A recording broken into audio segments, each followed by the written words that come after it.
ایک جماعت کو رخصت کیا، پھر جماعت واپس آئی. یہ حضرات کے زمانے کی بات ہے. مفتی کفایت اللہ صاحب رحمۃ اللہ علیہ، مولانا حسین احمد مدنی رحمۃ اللہ علیہ، یہ ایسے حضرات کی بات. جماعت کو رخصت کیا، پھر واپس آئی، پھر کارگزاری، یہ سارے بیٹھے ہوئے تھے. تو ایک بھائی پہچان والے، اس میں مولانا نے، شاید مولانا حسین احمد مدنی رحمۃ اللہ علیہ نے ایک سے پوچھا کہ سے روزہ لگایا؟ جی لگایا. تسبیحات پوری کرتے رہے؟ تو اس نے کہا جی کون سی تسبیحات؟ اور انہوں نے کہا انا للہ و انا الیہ راجعون. سے روزے میں گیا اور اس کو معلوم نہیں ہوا کہ تسبیحات، یعنی یہ فکر کہ یعنی سے روزہ صحیح نہیں لگا. تو زبان پر ایک بات آ گئی کہ اندر جو جماعت بھی جائے تو اس کے ساتھ مفتی کفایت اللہ صاحب رحمۃ اللہ علیہ جیسے حضرات ہوں تاکہ پورا فائدہ ہو جماعت کو. یہ بات کسی موقع پر حضرت مولانا یوسف رحمۃ اللہ علیہ کو پہنچائی گئی کہ مولانا تو یہ فرماتے ہیں. انہوں نے یہ فرما دیا کہ جب پوچھ لیا خاموش. پھر کسی وقت میں سب جمع. پھر مولانا نے فرمایا کہ مولانا یوسف رحمۃ اللہ علیہ نے کہ ہم بھی یہ چاہتے ہیں کہ جماعت جو جائے تو اس کے ساتھ مفتی صاحب جیسے حضرات ہوں تاکہ پورا فائدہ ہو. لیکن مولانا بتائیے اگر یہ حضرات ایسے نہ ہوں تو پھر جماعت کو کیا کریں گے؟ رخصت کریں گے کہ نہیں کریں گے؟ اس پر مولانا حسین احمد مدنی رحمۃ اللہ علیہ نے فرمایا جی جماعت کو تو رخصت کریں گے، اگر ایسے حضرات نہ بھی ہوں پھر بھی جماعت کو جو ہے نا روانہ کریں گے. اس پر مولانا نے فرمایا کہ مولانا سنیے، جماعت میں نکلا، کچھ بھی نہیں کر رہا، کچھ بھی نہیں کر رہا، اور صرف لوگوں کو نماز کی طرف بلا رہا ہے. تو ہر قدم پر 700 تو کہیں گیا نہیں. اس کے بعد دوسری باتیں ہیں، صرف نماز کی طرف بلا رہا. حدیث شریف میں تو یہ ہے کہ جو ایک صحابی رضی اللہ تعالیٰ عنہ آئے اور اس نے عرض کہ جی میرے پاس کچھ مال ہے، اگر میں جو ہے نا اس کو خرچ کر دوں تو ان لوگوں کے برابر اجر ثواب جو اللہ پاک کے راستے میں نکلے ہوئے پا سکتا ہوں. کتنا مال ہے؟ جی 6000 درہم یا دینار. فرمایا اگر تم اس کو صدقہ کر لو اللہ پاک قبول بھی فرما لے تو پھر بھی تم ان لوگوں کے نیند کے برابر بھی اجر ثواب نہیں پا سکتے جو اللہ پاک کے راستے میں نکلے ہوئے ہیں اور سوئے ہوئے ہیں. بابا کیا قیمت ہے اللہ پاک کے راستے کی اور دین کی محنت کی. اپنے اعمال اتنے قیمتی ہیں تو جو ہے نا دین کی محنت. صحابہ کو کیا ملا؟ وہ صحابہ ابوبکر رضی اللہ تعالیٰ عنہ، دین کی محنت اور دین دو بڑی باتیں ہیں بس بھائی اور دوستو، باقی تو جو ہے نا اس کا نظام ہے، اس کے تابع ہے. دو باتیں ہیں، دین کی محنت سب سے اوپر ہے اور دین کی باتیں ہمارے اپنے لیے ہے. ٹھیک ہے جی. کیا ملا؟ ابوبکر رضی اللہ تعالیٰ عنہ کتنا اونچا مقام، 8 دروازے جنت کے، جی اس طرف سے آئیے اس طرف سے آئیے. سعد بن معاذ رضی اللہ تعالیٰ عنہ سناتے رہتے ہیں، وہ مقام ہے اس کا ہمارے لیے نمونہ ہے انشاءاللہ. اس سے بھی جو ہے نا حاجی صاحب رحمت اللہ علیہ فرمایا کرتے تھے بات ایسی کرو کہ لوگوں کے جذبے بن جائیں. راتوایا کم خوازو زجزو تیار مکال دا پارم تیار ما کم خواوی دا سر تیار ما جذبے بناؤ.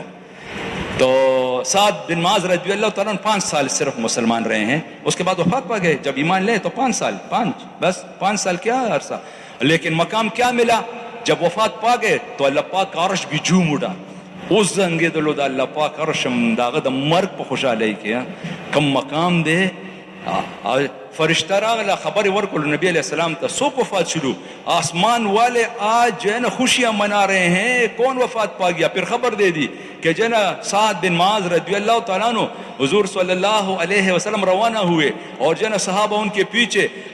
حضور صلی اللہ علیہ وسلم کی رفتار عام اپنے طرز پر جو تھی نا وہ بھی بہت اس طرح کہ دوسرے اس کے پیچھے نہیں پہنچ سکتے تھے. صحابہ دوڑ رہے تھے ان کے پیچھے اور جو ہے نا وہ تیز چل رہے تھے حضور صلی اللہ علیہ وسلم. اور جو ہے نا جب وہاں پہنچے تو شکایت کی یا نبی اللہ آج تو آپ نے ہمیں تکا دیا، ہمارے کندھوں سے چادریں گرنے لگی. نا صادر گورے ڈیر ضروری ہے گورے خجی ادھر سے ہے یہ بات، ویسے نہیں ہے. راچے مرگری ویا چادریں گر گئی، ہمارے جوتوں کے تسمے ٹوٹنے لگے اور حتیٰ آپ نے تو ہمیں تکا دیا.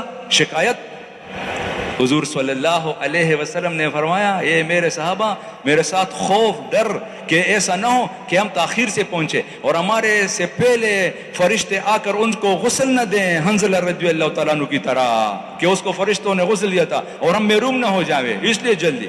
اب پھر لاش کمرے میں اور صحابہ کو ٹھہرایا پھر چل دیے، اور جب کمرے میں پہنچے تو 3 بار مبارکباد دے دی. یہ ایک صحابی کا مقام ہے. بابا موت کے وقت جو ہے نا حقیقت کھل جاتی ہے. یہ ابھی ہم بھی امتحان میں ہیں.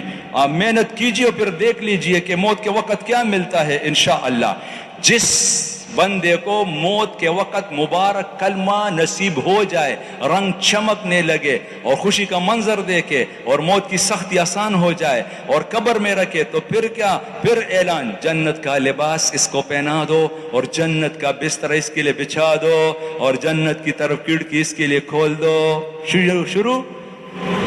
جب واپس تشریف لائے 3 بار مبارکباد دے دی. اے ابو عمر تمہیں مبارک ہو، تمہیں مبارک ہو، بندہ وفات پڑا ہوا ہے اور حضور صلی اللہ علیہ وسلم تمہیں مبارک ہو. 3 بار مبارکباد دے دی.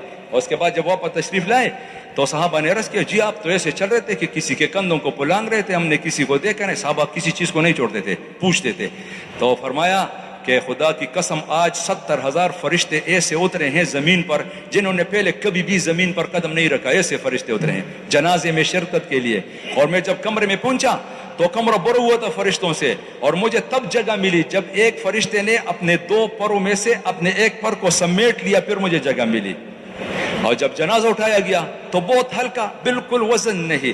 مشرکین جو تھے انہوں نے جب دیکھا تو پھر اعتراض کیا، پھر کہا کہ یہ اس نے ہمارے خلاف فیصلہ کیا تھا، حالانکہ وہ صحیح تھا. اچھا وہ فیصلہ جو ہوا وہ اعلیٰ دعویٰ کیا ہے، ان کے حوالے کیا تھا فیصلہ حضور نے، اور وہ جو ہے نا صحیح تھا، تو ان کے خلاف تھا. تو جو ہے نا پھر کیا، پھر جو ہے نا انہوں نے جب یہ کہا کہ جو ہے نا یہ انہوں نے ہمارے خلاف فیصلہ کیا تھا اس طرح، حضور صلی اللہ علیہ وسلم کو خبر پہنچی. پھر کیا فرمایا، خدا کی قسم فرشتوں نے جنازہ اٹھایا تھا. اور جب قبر کھودنے لگے، ابو سعید خدری رضی اللہ تعالیٰ عنہ اس میں تھے، انہوں نے کہا کہ ہر پوڑے پر خوشبو وے کودال بمچوالو بدا خوشبو یعنی بشلے. اب ہم لہد تک پہنچے ہوئے. میں نے ایک مٹی کی اٹھائی اور حضور کے سامنے اس طرح کھول دیا. وہ جو ہی مٹی کو کھول دیا اور وہ خوشبو بن چکی تھی. حضور صلی اللہ علیہ وسلم بھی خوشی سے سبحان اللہ سبحان اللہ. بندہ قبر میں اتارنے کے لیے قبر کھود رہے ہیں اور ادھر مٹی، خوشبو اور حضور. مقام اس کو کہتے ہیں. مقام کیا؟ مقام تو اس کو کہ کل قیامت کے دن اللہ پاک نام پکارے، فلانے بتا کیا حال ہے تمہارا. مقام تو یہ ہے کہ اللہ پاک جن اپنے ہاتھ سے پلائے، لے میرے بندے پی لے. اور مقام تو یہ ہے کہ جنت الفردوس میں ہو اور صبح و شام جو ہے نا اللہ پاک کی دیدار کرے. اور مقام تو یہ ہے کہ بعض تو جو ہے نا جمعہ کے جمعہ روزانہ وغیرہ وغیرہ کسی کا کیا، اور بعض ایسے اونچے مقام پر کہ جو ہے نا جس وقت یہ چاہے اللہ پاک کا دیدار کرے. محنت، جی ہاں، کون تیار زندگی لگانے کے لیے؟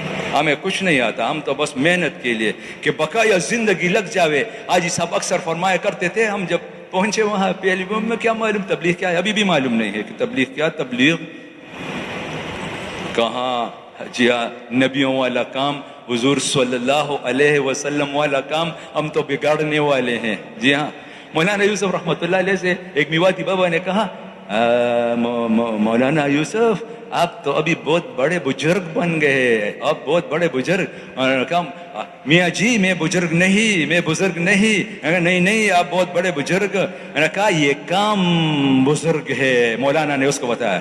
اچھا پھر اس نے کہا، مولانا نے اس کو سمجھانے کے، اچھا یہ بتاؤ کہ اگر میں تبلیغ کا کام نہ کروں تو پھر تم مجھے بزرگ، پھر آپ کہے کہ بزرگ ہیں جب تبلیغ کا کام نہ کرے. تو پھر فرمایا کہ یہی تو میں کہتا ہوں کہ یہ کام بزرگ ہے، یہ کام بزرگ ہے. لگا لو زندگی بھائی اور دوستو، دنیا میں واپس آنا نہیں ہے. میں یہ بات عرض کر رہا تھا، ایک موقع ہے، یہ آج کا دن گزر گیا، یہ زندگی میں نہیں آئے گا. کون تیار نقد 4 مہینے کے لیے؟ یہ ساتھی پہلے کھڑے ہو جائیں.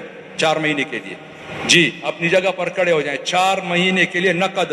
بابا اتنی زندگی لگا لی کہ گزاری دنیا پر، لگا لی تو تبلیغ پر لگانی چاہیے. غلط لفظ نکل گیا، توبہ. تو کون تیار ہے 4 مہینے کے لیے؟ جی چلے کے لیے کون تیار؟ یہ بھی کھڑے ہو جائیں. چلا 4 مہینے.